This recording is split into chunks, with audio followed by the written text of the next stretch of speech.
Do you believe in astrology? Do I believe in astrology? No, I don't. But I have been known to read the odd astrological piece. Do you know why I asked that question? Why? That was something that you told Stephen Hawking. It's true. I was hoping you weren't going to bring it up. Yes. When I met Stephen a few days before we started filming this film,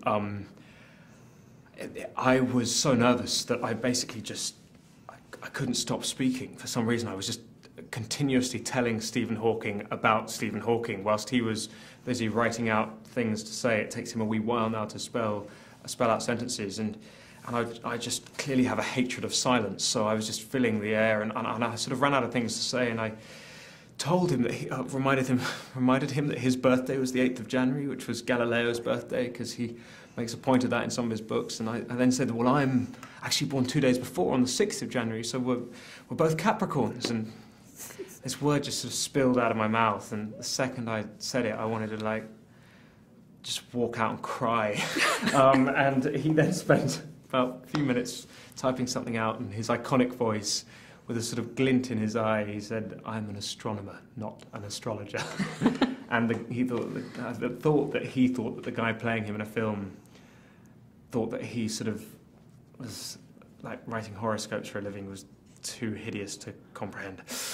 Why were you nervous? Because you had prepared so much for the role.